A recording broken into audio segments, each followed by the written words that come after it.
Sean Diddy Combs. Sean Diddy Combs. Sean Diddy Combs. Gotta be a dreamer. He comes out and collects everybody's cell phone and puts it in a bag. I'm like, what kind of party is this? Like, I don't think it's a place I want to frequent. With Diddy, these were called freak-offs, right? So here's the thing. The onset of the party is a normal party.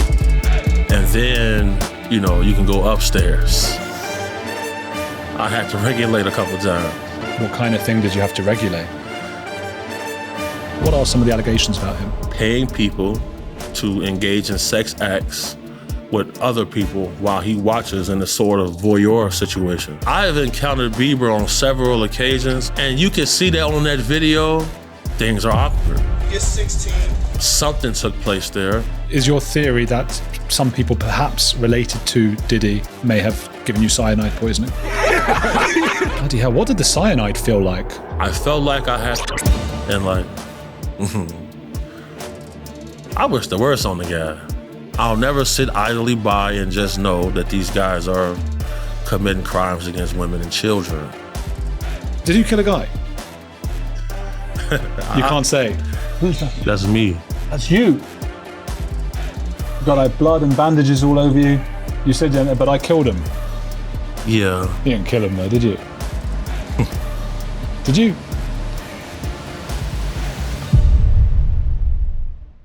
%61% of regular Heretics viewers haven't subscribed yet. Can I ask you a favor? If you love these fearless conversations, hit subscribe now because it's free, takes 2 seconds, and powers our mission. Shaun says to ask Andrew about his hairy back. Fuck's sake. Let's start the podcast there. He's not talking about that Shaun. It's a different Shaun. Ask Andrew about his hairy back.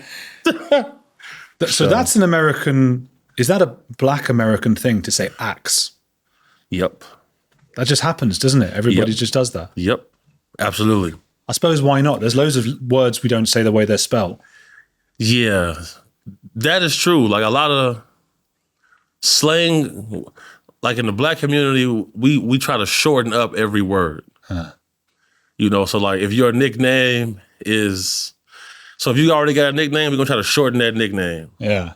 And it's like, we got our own type of dialect. But like y'all got here, like I was with some rappers yesterday and like their dialect is totally different. Huh. So it's cool. It's cool. Yeah. If you keep shortening nicknames, you end up just sort of nodding at each other, and that's it. Everybody do the head nod for sure. Not even not even an utterance. For sure, definitely. Tell me this: you are Big Homie CC. Yes, sir. What is your background? My background is like professionally. Yeah. Okay. Yeah, professionally. So I was an athlete. I played professional football 2 years. Then I started my security business because I knew all of the athletes. I started my security business. I became a private bodyguard. I had a fierce reputation, but, you know, I always use verbal de-escalation when necessary, you know, and I made a name for myself. I ended up getting a lot of high-profile jobs. Encountered some very questionable individuals, and I ended up pivoting my business to mainly protecting ladies because, you know, if one basketball wife trusts you, word of mouth spreads, and it pretty much snowballed. I had to formulate a company, hire people, build a staff, and then people would call us about loved ones that are getting trafficked or missing. Last year, our team brought home 17 missing people, 4 children, 3 girls, 1 boy. How does that make you feel when you find a missing person like that? Jubilation. Yeah? Definitely jubilation. It's temporary, though, because oftentimes some of the ladies are involved in a trauma bond with their trafficker, so sometimes they go back. Shit. Which is like, So that's like kind of like a Stockholm syndrome. Absolutely. Good reference, for sure, for sure. That's a hard job. Bloody hell. You're an impressive person. Thank you. I mean, we were talking off screen just now. I mean, you organize stuff all yourself. You are like, you're the businessman, you're the person. You're also much bigger than people realize. Right. Yeah. Like you were just like, I never seen anything like it. You're taller than me. People don't realize I'm tall because they just see my head. Understood. So you can tell them I'm tall. Yeah, you're a tall guy. You're a tall guy. I feel like you might be a little bit taller than me. About the same height. Definitely about the same height. But your width is the same as my height. For sure. Yeah, I'm big and tall. Yeah, for sure. And so, look, I'm among the high-profile people. One of the people that you've been talking about recently. You were on Piers Morgan, right. And you're talking about Shaun Combs, who many will know as Diddy. Absolutely. Others who are not that into music will know as Puff Daddy. Right. I only knew that song "I'll Be Missing You," which was that Sting remix. Oh yeah, for sure. Yeah. For sure. I mean, it's a good song. That's a great song. The Sting version. Sting version, of course. Yeah. And then the Puff Daddy version's nice as well. So, how did you get into his sort of, is it circle or his sphere as in, you know, how did that all sort of happen? Yeah, so it all started, I was head of security at a nightclub in Chicago called The Vibe, located at 1534 North Kingsbury, you know, owned by Joey Vartanian.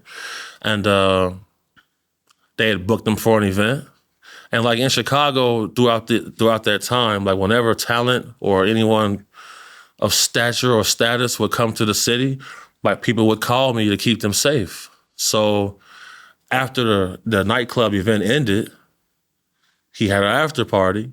The owner of the club says they wanted me to go. And then some of their friends wanted to go attend, so they had me with their group attending the party. And that's when I got to learn the darker, more sinister side of going to these socializing mixers amongst the stars in the States. So what was do you remember where you were or how you felt the first time you saw something in some of the Diddy parties where you went, hey, whoa, what's that? Yeah, he comes out and collects everybody's cell phone and puts it in a bag, everyone. And then, you know, a guy comes out asking people to sign NDAs and stuff like that. I'm like, what kind of party is this? Like, I don't think this is a place I want to frequent. So, you know, I would always tell my client, like, look, I'm not going to be a part of the festivities. You know, I'm going to wait outside in the vehicle. If you need me, call me, and I'll come inside and regulate if necessary. And I had to regulate a couple times. What kind of thing did you have to regulate? When you got guys offering narcotics on plates, you can have your pick, things can take a lascivious turn. And, you know, I feel like if a lady's inebriated, she shouldn't have any more drinks. She should be cut off. I don't think you should feed her more alcohol and more drugs for the satisfaction of taking advantage. That's something that would take place often. And, you know, I don't feel like as a man, as a gentleman, you should just be idly by or being silent. You should probably do something about it. And then it came to the point where people were offering me money to do things about it. So it's like, you know, I'm not a hired goon who's just going to show up and maliciously attack somebody. But there are ways to hold people accountable. So people would come to you and say, look, Diddy or whoever else has been giving too many drugs to these women and taking advantage of them. Can you come and attack someone? Well, ladies will call me and say, yeah, we drank a bottle and we passed out and woke up with no clothes on, stuff like that. Shit. Yeah. And they want you to sort of enact revenge. For sure. What is the sort of, that presumably wouldn't be legal, would it, for you to go about attacking? But this is all allegedly. Okay, yeah. So drugs are being given out on like plates, too much to some women who are being taken advantage of. And go on. So, you know, you got the situation where their cell phones have been removed from them. And then now all of the party favors are available. You know, I always tell people, look, I'm not going to judge you on what you do, but take things in doses. Because, you know, you can't really control people at these parties. And then if you're the security, you're the bodyguard, you're going to be responsible for them regardless. So I try to make my job easy as possible. And, you know, I don't hold it against a person if I know they're off of a substance. Because, you know, those things are popular because people get to have a good time and they get to step outside their comfort zone and push boundaries. When that gets involved, usually somebody gets the short end of the stick, though. Because if you're sober, getting everybody drunk and high, you're going to have the advantage in that situation. And it's usually not going to be a good advantage for those people. Was Sean Combs or Diddy staying sober? Right, because like, you would never see him do anything. But, you know, while he was under federal investigation, he was arrested with drugs. So Right. that's the thing. What are some of the, because I know the allegations about him are far and wide, but some of my viewers won't be familiar necessarily with it. What are some of the allegations about him? Some of the allegations are as follows. Paying people to engage in sex acts with other people while he watches in a sort of voyeur situation. And, you know, some of the people in the case said, look, this is not what I normally do. And then he would organize these sexcapades and have himself disguised. He's in disguise going around coaching people on what to do, recording with his phone, pleasing himself. Did people know it was him? Was it a good disguise? People didn't know it was him. How good is this disguise? Did you see his Halloween costume when he dressed up as the Joker? No. So there was no way to tell that was him. So he's sitting in a disguise. He's watching all of these things going on. I suppose at that point, that's what is that? The legal thing would be what, prostitution or something? Is it like, is that illegal? Yeah. So like, if you pay someone to cross state lines and paying them for explicit acts, that violates interstate commerce laws. So that's how you get charged with a RICO and things become federal.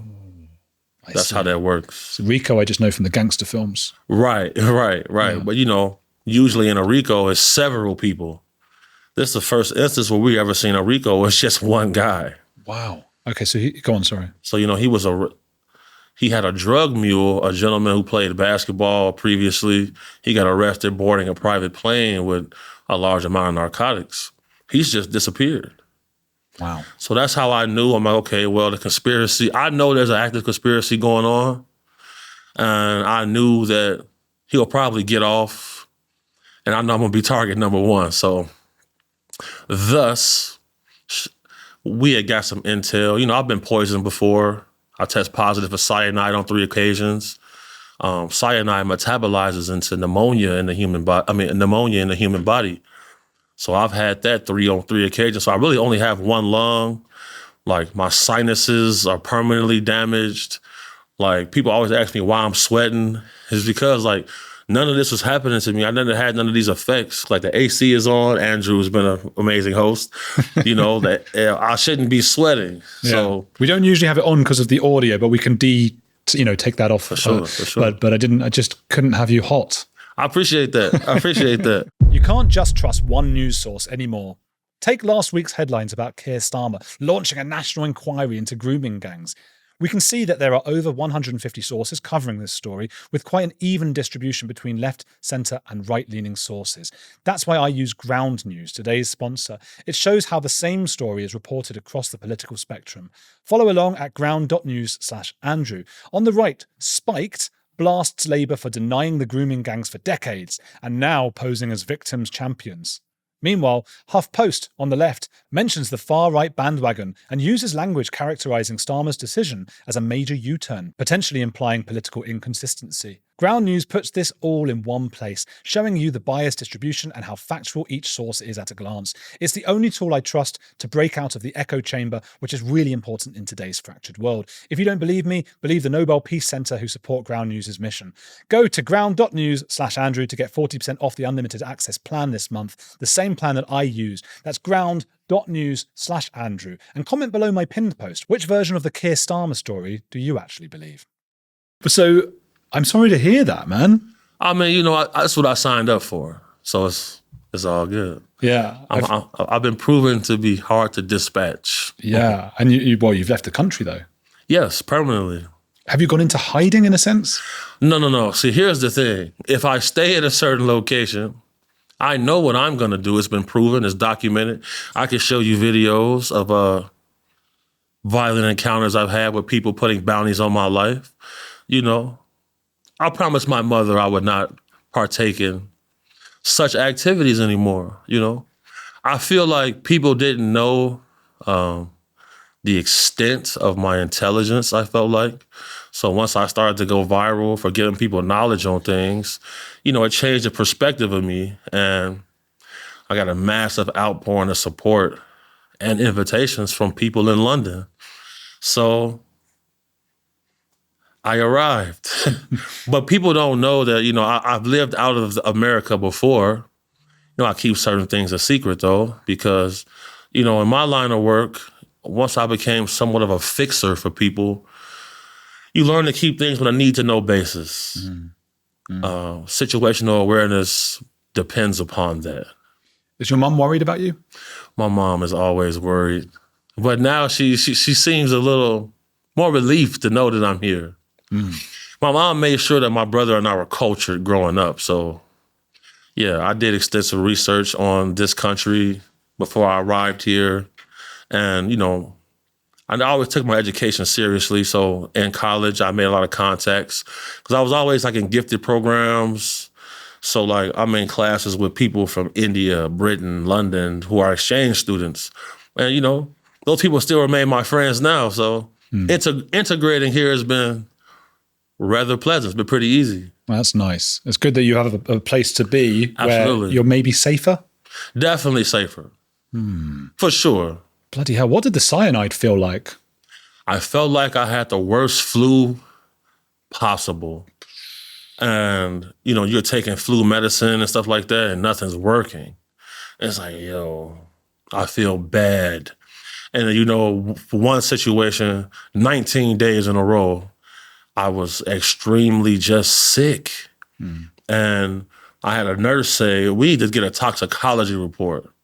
And then law enforcement got involved. They came and they swabbed the doorknobs and my car handles, and certain discoveries were made. What discoveries? Yeah, my car tested positive for it. Somehow I was ingesting it. Still haven't figured that out all the way. And is your theory that some people perhaps related to Diddy in some way may have given you cyanide poisoning? Yeah, I really don't know if it was him. We had a situation with another group of people as well, though. Like when you combat trafficking, and you're helping stop certain activities, you're removing money from people, that's going to make you a target. So like, since I'm in Europe, I'm not going to name that group. I'll tell you off camera, though. Okay. Yeah. Someone I might know? Perhaps. Shaun Attwood. No, I'm joking. Shaun told me to ask you about your hairy back. Yeah, I know. I can tell y'all are good buddies. Shaun Attwood, the first time I ever spoke to him, so maybe 5 years ago, I was on his show, and towards the end of the interview, he was on my show, we discussed how difficult it is to shave your own back because you sort of dangle. If you've got the charger. Wait. You shaving your own back? That's a new level of self-sufficiency. I know. Well, we were talking about, I think it might have started because Shaun was talking about when he went to prison. Okay, yeah. I think you don't want to shave your bottom or buttocks because you want that to be off-putting. I think that was what he was telling me. Absolutely. I would agree with that. But the back, you do shave, or he wanted to shave, and you end up dangling it with the wire for the battery, the charger, and you're sort of dangling, and we sort of bonded over that, and we haven't looked back since. That's ingenuity right there, though. That's it. You got to shave that back. I haven't done it in years. Oh, so you've done the same technique? We both did it when we realized we had both done that, and it was a funny image to bond over. Okay, no doubt. That's crazy. Okay, yeah, but it just grows back. You can't keep doing that. You can't. You're wasting your life. You can go get a wax. Yeah, but again, how often and how painful? Probably pretty painful. Yeah. I had that done once, and it was so painful. I almost left the wax on there. So just forget about it. Yeah, forget that. I'm not doing that. I'll just let it grow like a forest on my back. It's horrible. No one should ever look at that. No one should have to look at it. Speaking of horrible, in a sort of twisted kind of segue. So these were called, with Diddy, these were called freak-offs, right? Right. What is it? Is that this? I mean, does it go beyond lots of women and men and things? Are we talking about children? Are we talking about things that are truly extra super devious? So here's the thing, right? The onset of the party is a normal party, normal socializing situation. You just don't have a phone, or you might have signed an NDA. And then, you can go upstairs where, people may be frolicking naked. Men may be engaging in intercourse with each other. You know what it is? It's just a big swinger party. They call them lifestyle parties, but they're just swinger parties. He's a swinger. A lot of guys in that circle are all swingers, so. But that's legal, isn't it? I mean, it might not be what you and me want to do. But normally swingers all get together and do swinger stuff. They're not paying people to be there. Okay, so that's what the line is. Yeah, you know, prostitution is illegal. Yeah. And you paying people for it, that's a crime.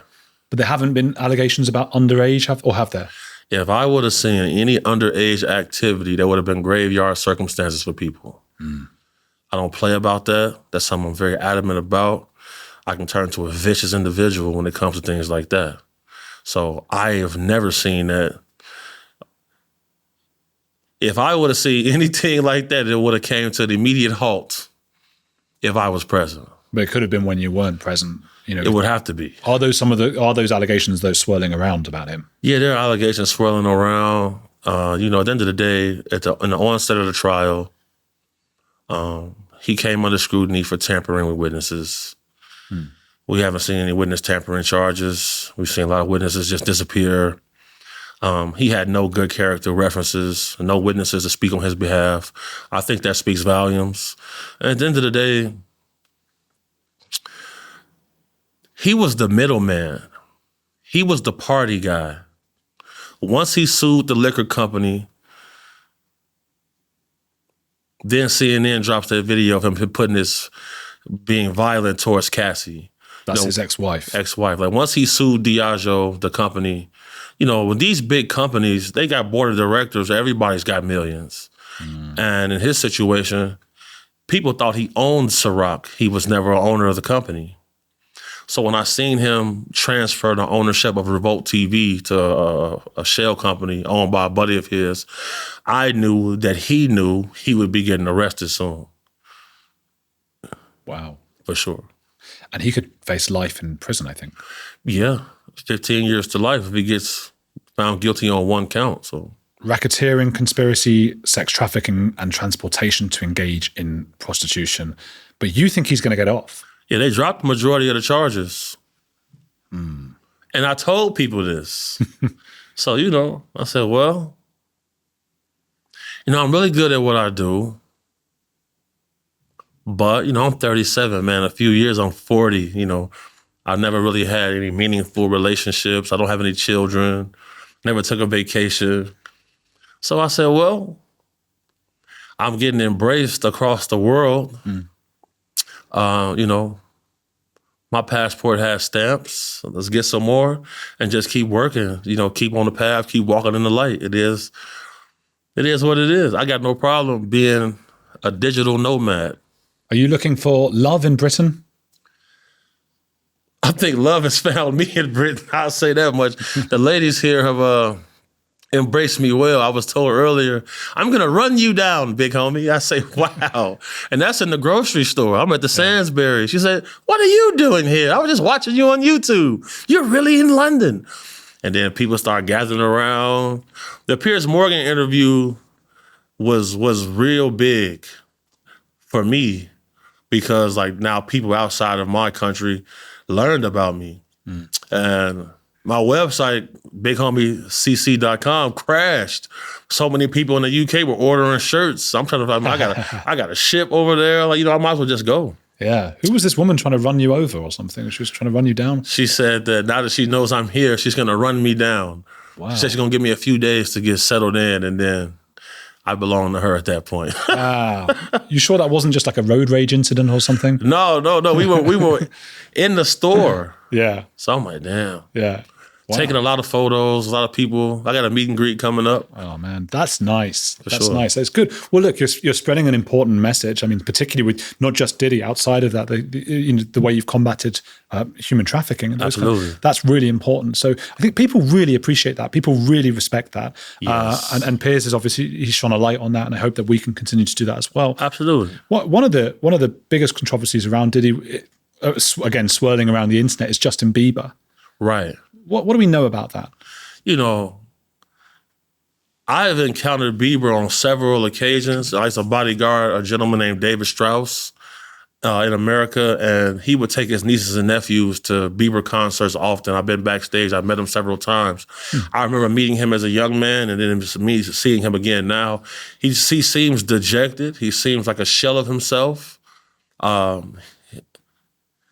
Something took place there. But I feel like a lot of these people make agreements with powerful people in exchange for certain positions in the spotlight. And I feel like that is something that's taking place. You know, a level of darkness definitely exists in the entertainment industry. Do you think, with regards to young people? I mean, we keep seeing that, don't we? And you see these young singers and things. Someone like, I'm thinking of Britney Spears, right?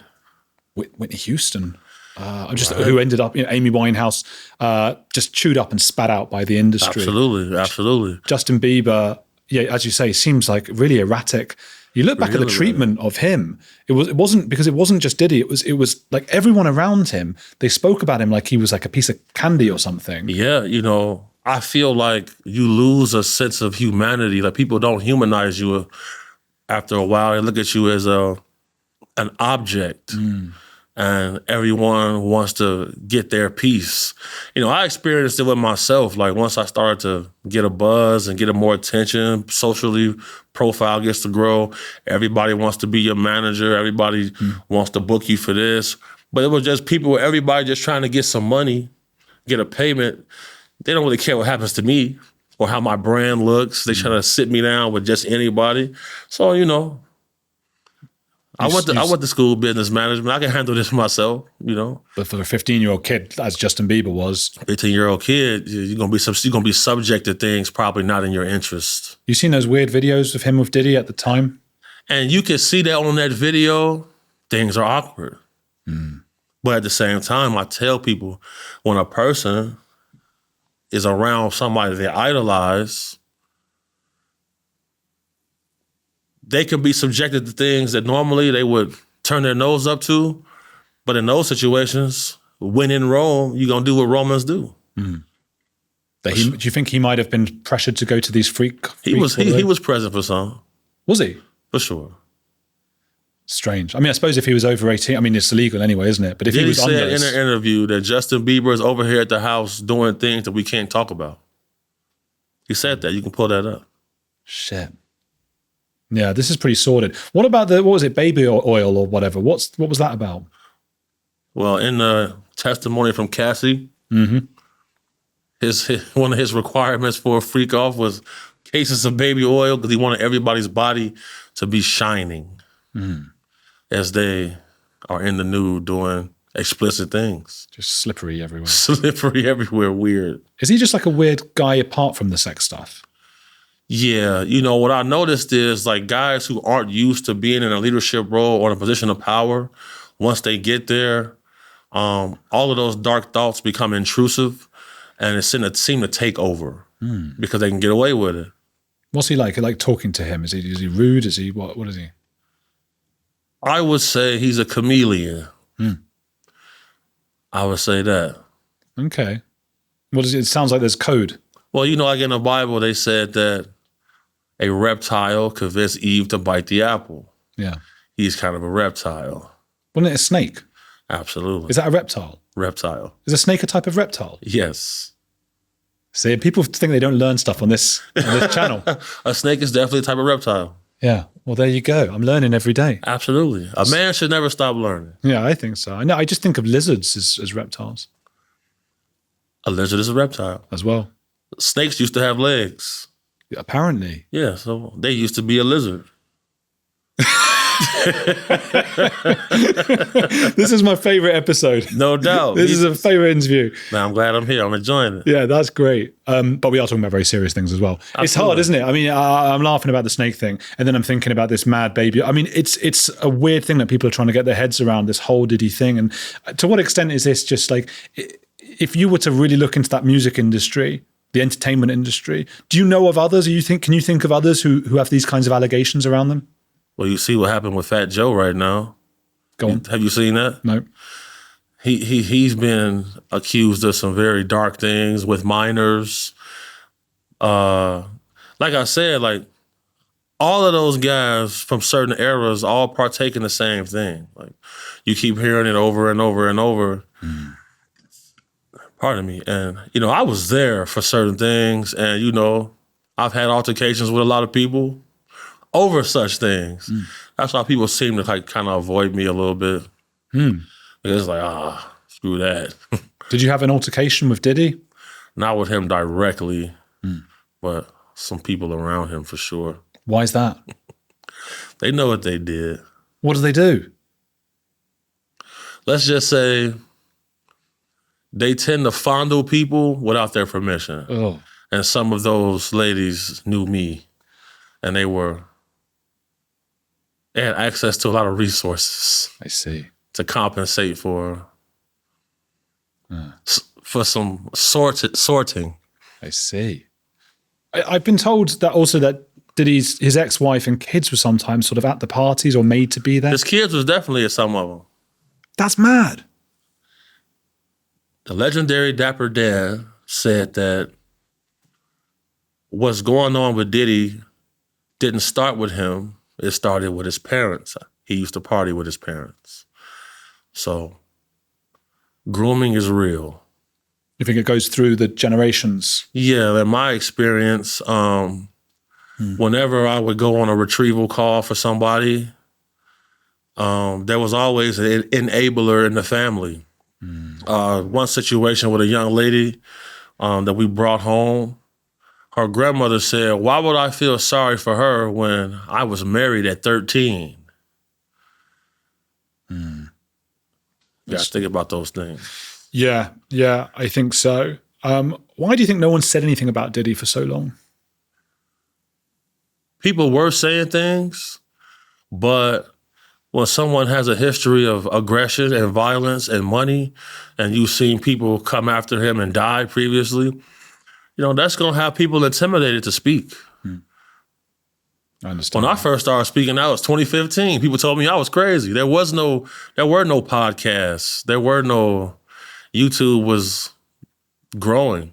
Do you appreciate the alternative media because the TV channels just won't do it? I definitely appreciate alternative media. I call it new media because, people aren't just trusting what's taking place and what's being shown to them by these major networks because obviously certain places are compromised.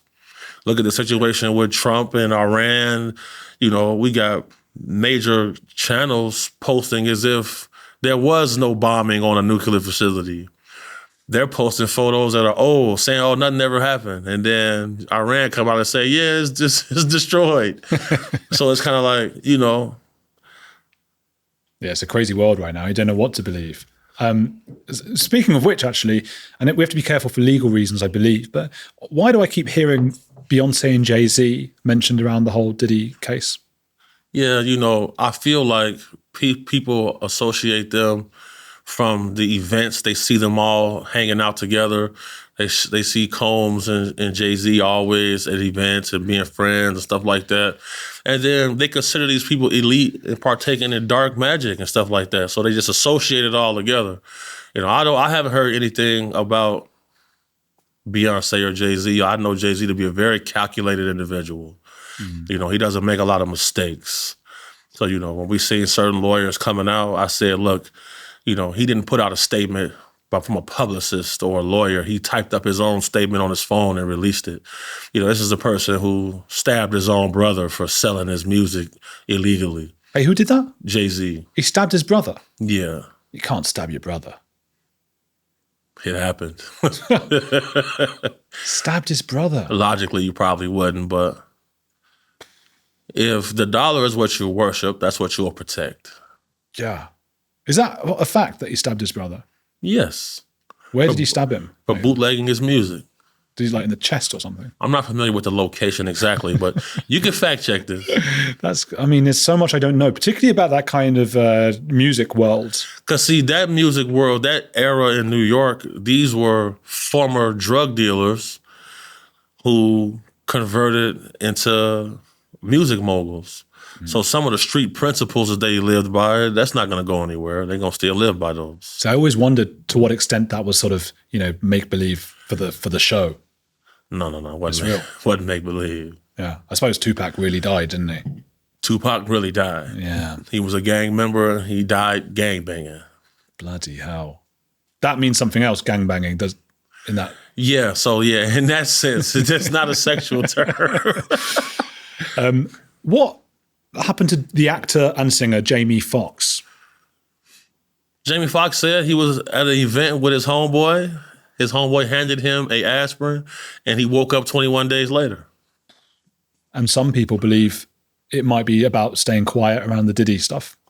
For sure. Do you think he knew something and he doesn't want to say? Of course he does. Is he close with Diddy? They were buddies.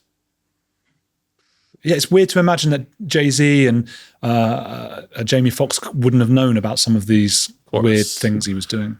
Of course. It's a bit like the Epstein stuff. It's like, come on, if you were close friends as Trump, as Prince Andrew was, it's like, come on, you knew. You knew.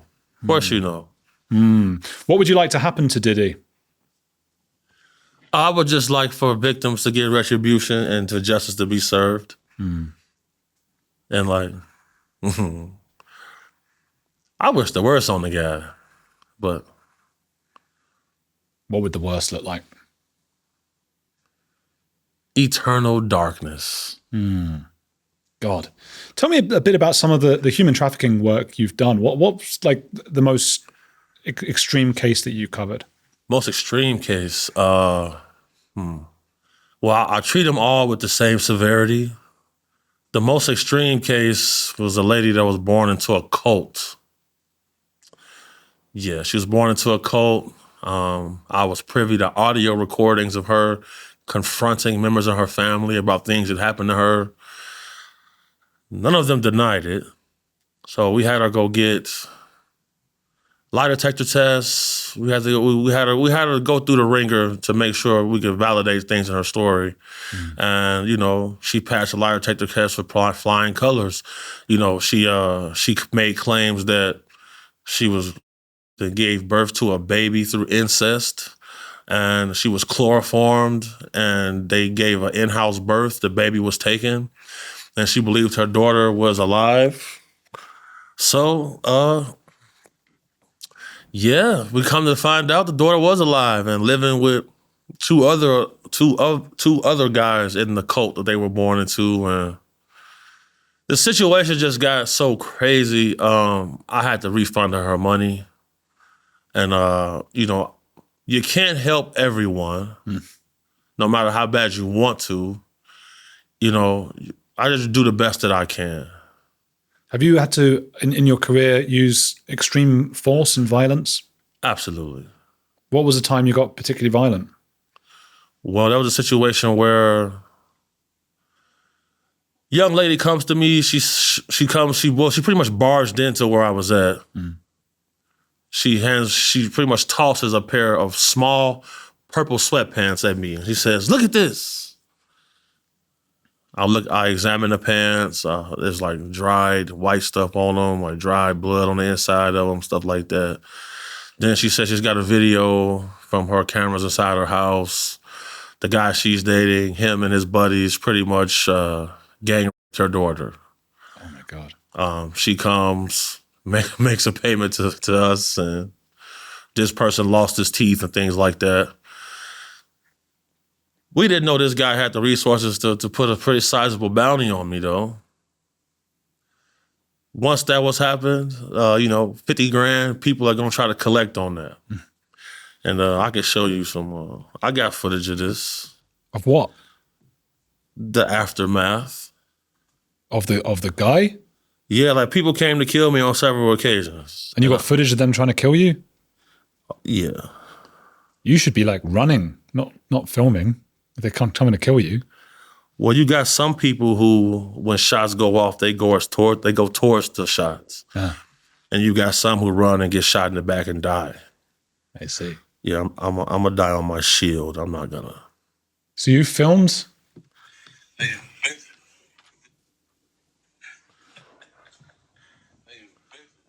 Who's that? That's me. That's you.